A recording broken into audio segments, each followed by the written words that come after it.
Let's move on and get you all the updates of what's playing out in Ukraine. Russian President Vladimir Putin declared the port city of Mariupol is liberated after nearly 2 months of the siege, claiming it the biggest victory in the battle and in this war. Defiant Putin, however, has no intention of stopping there. Standing in the way of complete Russian control over Mariupol is the Azovstal steel plant. Earlier, Ukraine has demanded the Russian military open a humanitarian corridor from the steel plant to evacuate its people who are trapped in the city. Putin has also ordered his forces not to storm the plant, but to block it off completely instead. Now, it's on the same day that US President Joe Biden has announced additional military aid to Ukraine of $800 million. This new package will include much needed heavy artillery and ammunition for Ukrainian forces. The White House hopes that Ukraine will be able to escalate the battle for the Donbas region in eastern Ukraine. Предлагаемый штурм промышленной зоны считаю нецелесообразным. Приказываю отменить. Это тот случай, когда мы должны думать, то есть мы всегда должны думать, но в данном случае тем более о сохранении жизни и здоровья наших солдат и офицеров. Не нужно лезть в эти катакомбы и ползать там под землей по этим промышленным объектам. Заблокируйте эту промышленную зону так, чтобы муха не пролетела. Our unity at home, our unity with our allies and partners, and our unity with the Ukrainian people is sending an unmistakable message to Putin. He will never succeed in dominating and occupying all of Ukraine. That will not happen.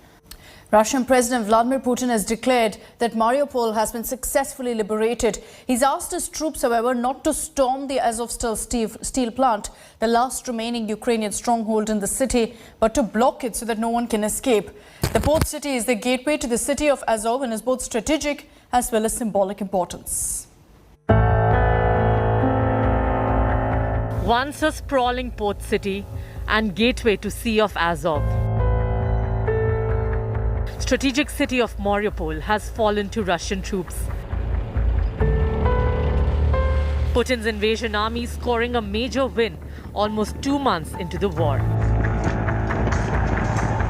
Ukraine losing its major stronghold after weeks of fierce war. Human suffering and allegations of unimaginable war crimes. Russian President Vladimir Putin hailed what he called the successful liberation of the city.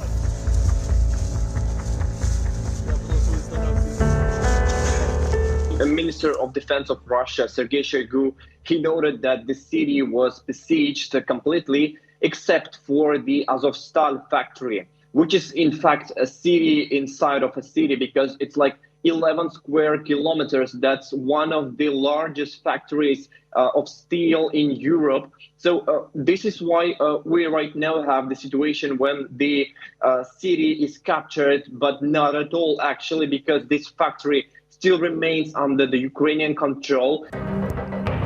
Amid all-round Russian surge in Mariupol, this Azovstal steel plant, once Europe's biggest metallurgical plants, has become the last stand for surviving Ukrainian troops, who so far fearlessly fought Russians.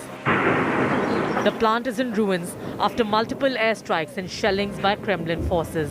But its buildings, blast furnaces, rail yards and underground units are still serving as the hideout for Ukrainian troops, outgunned, outmanned and facing doomsday. With food, water, medicine and ammunition fast depleting due to the military siege by Russia.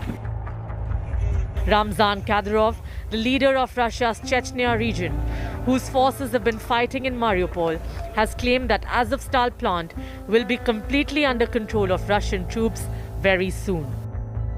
Putin, however, has decided not to storm the plant and has asked his men to lay an impregnable blockade of the entire complex to prevent anyone from escaping and to wait till Ukrainian forces run out of supplies.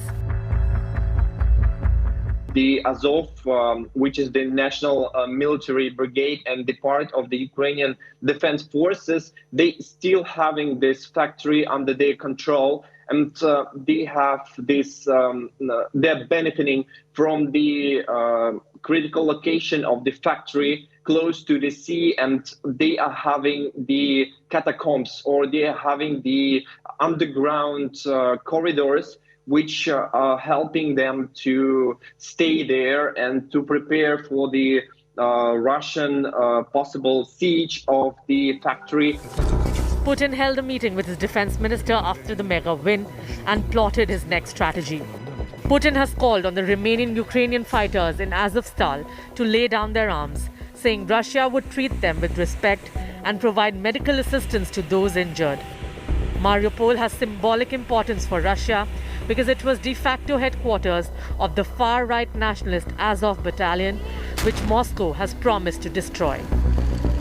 Russian president's clear message is that there needs to be no evacuation of the steel plant. It should be shut down and the forces should be given yet another opportunity to lay down their arms.